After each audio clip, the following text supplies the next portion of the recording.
Corona की दूसरी लहर के दौरान देश के हालात काफी नाजुक बने हुए हैं और ऐसे में इस बात की पूरी कोशिश की जा रही है कि जल्द से जल्द ज्यादा से ज्यादा लोगों का टीकाकरण हो जाए। कोरोना से निपटने के लिए देश भर में 1 मई से केंद्र सरकार की ओर से टीकाकरण प्रोग्राम का तीसरा चरण शुरू होने जा रहा है, जिसके तहत 1 मई से 18 साल से ज्यादा की उम्र के सभी लोग कोरोना की वैक्सीन लगवा सकेंगे। इसके लिए बुधवार से रजिस्ट्रेशन भी शुरू हो चुका है। इस बीच वैक्सीन बनाने वाली कंपनियों ने वैक्सीन के दाम घटाने की घोषणा की है। कोविशील्ड के बाद कोवैक्सीन की कीमत को भी कम कर दिया गया है। भारत बायोटेक ने राज्य सरकारों को कोवैक्सीन अब 400 रुपए प्रति डोज की कीमत पर देने का फैसला किया है।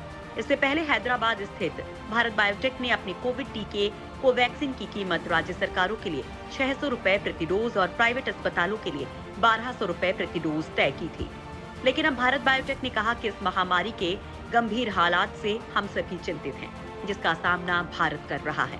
पब्लिक हेल्थ सिस्टम के लिए बड़ी चुनौतियों को स्वीकार करते हुए हमने कोवैक्सीन को 400 रुपए प्रति डोज की कीमत पर राज्य सरकारों को उपलब्ध कराने का फैसला लिया है। भारत बायोटेक पिछले साल से ही महामारी की अनिश्चितता को देखते हुए और कई चुनौतियों को पार करते हुए लगातार 24 घंटे काम कर रहा है।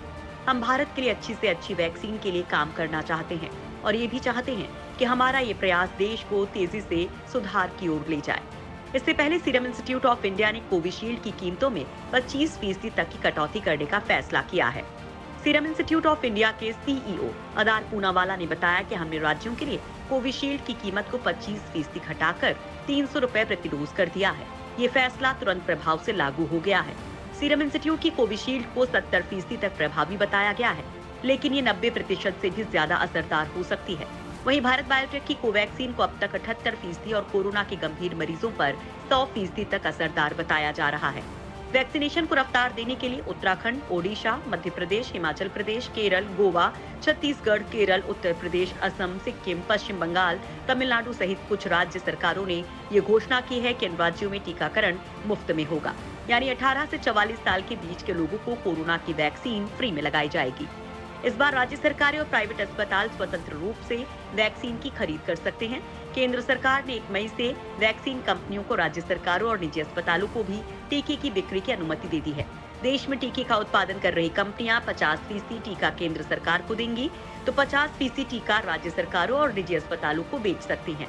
राज्य सरकारों के लिए टीकों की कीमतों में गिरावट से सरकारी खजाने पर बोझ कम होगा, तो राज्य सरकारें अधिक टीका खरीद कर सकेंगी। 1 मई को आ जाएगी रूस की वैक्सीन।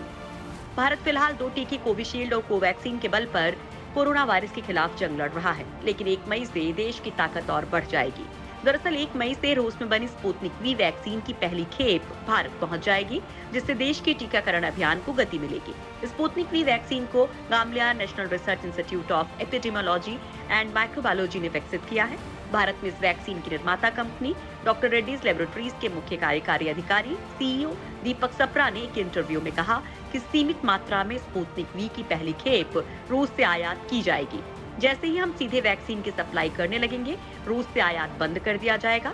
हमारी कंपनी ने भारत में स्पुतनिक वी वैक्सीन बनाने के लिए 6 उत्पादन इकाइयां चुनी हैं। इनमें से 2 इकाइयों में जून-जुलाई से सप्लाई शुरू होने की उम्मीद है।